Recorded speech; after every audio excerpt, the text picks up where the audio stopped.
আসসালামু আলাইকুম। আশা করি প্রিয় শিক্ষার্থীরা সকলে অনেক অনেক ভালো আছো এবং আজকের এই ভিডিওতে আমরা দেখব যে আমরা গত ক্লাসে 24-25 সেশন এবং ইমপ্রুভদের জন্য তোমরা ইমপ্রুভ যারা আছে পুরাতন সিলেবাস চ্যাপ্টার মিলিয়ে নেবে। তোমাদের শেষ সময়ের রিভিশনের জন্য যে প্রশ্নগুলো বেশি গুরুত্বপূর্ণ সেগুলো 99% দিয়ে দেওয়া আছে, এগুলো দেখে নেবা। আর যারা আমাদের বাকি চ্যাপ্টার 6 পর্যন্ত দেওয়া আছে পার্ট 1-এ, তো হোম টিউটোরিয়াল একাডেমিতে কমেন্ট করে তোমরা বাকি পার্টগুলো নিতে পারবা, ভিডিও আকারে দিয়ে দেওয়া আছে। যারা ফুল পিডিএফ সাজেশন চাও 01767351330 নাম্বার হোয়াটসঅ্যাপে নক করতে পারো, মাত্র 50 টাকাতে পিডিএফ সাজেশন পারচেস করতে পারবা। তো 1 নম্বর প্রশ্ন যেটা দেখতে পাচ্ছ খুব গুরুত্বপূর্ণ তোমাদের জন্য পৃষ্ঠটান চ্যাপ্টারে। 2 নম্বরটা খুবই গুরুত্বপূর্ণ, এবার যদি গুরুত্বপূর্ণতা আসি 4 নম্বরটা গুরুত্বপূর্ণ, এরপর যদি গুরুত্বপূর্ণ আসি 5 নম্বরটা গুরুত্বপূর্ণ রয়েছে, মোস্ট ইম্পর্টেন্ট 6 নম্বরটাও গুরুত্বপূর্ণ। তো পৃষ্ঠটান চ্যাপ্টারটা মোটামুটি গুরুত্বপূর্ণ, একটা প্রশ্ন ইনশাল্লাহ পরীক্ষায় আসবে, এরকম একটা ইম্পর্টেন্স রয়েছে। তো এরপর যদি আমরা দেখার চেষ্টা করি, তো ভালো করতে গেলে বইয়ে যত প্রশ্ন রয়েছে মোটামুটি সব কভার করতে হবে, কিন্তু এগুলো সব গুরুত্বপূর্ণ প্রশ্ন দেখায় দেওয়া রয়েছে, তার মধ্যে আরও গুরুত্বপূর্ণ প্রশ্নগুলো দেখায় দিচ্ছি। গাণিতিক প্রশ্ন 2 নাম্বার এই আইটেমের এই টাইপের আসার সম্ভাবনা বেশি, 3 নাম্বারের আইটেম এই টাইপের আসার সম্ভাবনা বেশি। যদি 5 নাম্বার দেখি এবং 6 নাম্বার এই ধরনের প্রশ্নগুলো গাণিতিক থেকে আসার সম্ভাবনা খুব বেশি, ঠিক আছে? সো এগুলো ভালোভাবে করতে হবে। এরপরে আমরা যদি দেখি এখানে চ্যাপ্টার 8 তরঙ্গ চ্যাপ্টার খুব গুরুত্বপূর্ণ, এখান থেকে 1 থেকে 2টা প্রশ্ন হবে, কিন্তু তোমাদের বেশি ভালোভাবে পড়তে হবে, কেননা প্রশ্ন অনেক কম দিয়ে দেওয়া আছে। যেমন অগ্রগামী তরঙ্গ, স্থির তরঙ্গের সংজ্ঞা দাও, এদের মধ্যে তুলনা করো, এটা একটা অগ্রগামী তরঙ্গের ব্যাপকগুলো সমীকরণ প্রতিষ্ঠা করো, এটা গুরুত্বপূর্ণ। 5 নাম্বারটা খুব গুরুত্বপূর্ণ, অগ্রগামী তরঙ্গের সমীকরণ প্রতিপাদন করো। 6 নাম্বারটা খুব গুরুত্বপূর্ণ, এখানে 7 নাম্বারটা খুব গুরুত্বপূর্ণ। এরপর যদি আমরা গুরুত্বপূর্ণ দেখি তাহলে এখানে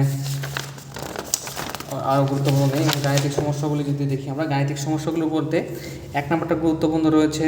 এরপর যদি আমরা দেখি এখানে 3 নাম্বার এই টাইপগুলো গুরুত্বপূর্ণ, 4 নাম্বার এই টাইপটা গুরুত্বপূর্ণ, 7 নাম্বার আছে, 7 নাম্বারে এই টাইপটা বেশি গুরুত্বপূর্ণ। এবং চ্যাপ্টার যদি 9 দেখি, স্পন্দন গতি থেকে আমাদের 2 number, 3 number, 4 number most important, স্পন্দন গতি চ্যাপ্টার 9 থেকে 2, 3, 4, ঠিক আছে? এরপর গাণিতিক যদি দেখি আমরা 1 নাম্বার, 3 নাম্বার তোমরা মিউট করে করে দেখে নিতে পারো, অথবা আমাদের সাজেশনটি পারচেস করতে পারো। 10 নাম্বার চ্যাপ্টার সবচেয়ে বেশি গুরুত্বপূর্ণ, এখান থেকে প্রায় 10 থেকে 15 মার্কের মতো প্রশ্ন কমন থাকতে পারে। যেমন 1 নাম্বার প্রশ্ন মোস্ট ইম্পর্টেন্ট, 4 নাম্বার প্রশ্ন গুরুত্বপূর্ণ খুব বেশি, 6 নাম্বার প্রশ্ন খুব গুরুত্বপূর্ণ, 7 নাম্বারটা গুরুত্বপূর্ণ, খুব ভালোভাবে দেখে নাও। এরপর আসি পরবর্তী চ্যাপ্টারের পেজে, এখানে হচ্ছে 8 নাম্বার প্রশ্ন খুব গুরুত্বপূর্ণ, আর 10 নম্বর প্রশ্ন খুব গুরুত্বপূর্ণ। এরপরে আমরা যদি দেখি 8, 13, 14, 15 খুব গুরুত্বপূর্ণ, এরপর 18 মোস্ট ইম্পর্টেন্ট গুরুত্বপূর্ণ প্রশ্ন। এরপর এখানে হচ্ছে আমাদের যদি দেখার ট্রাই করি, তো এখান থেকে 22 নাম্বার, 23 নাম্বার ইম্পর্টেন্ট আছে, এরপর 28 নাম্বার, 29 নাম্বার খুব বেশি গুরুত্বপূর্ণ, একদমই পরীক্ষায় আসার মতো। 24 নাম্বারটা বেশি গুরুত্বপূর্ণ।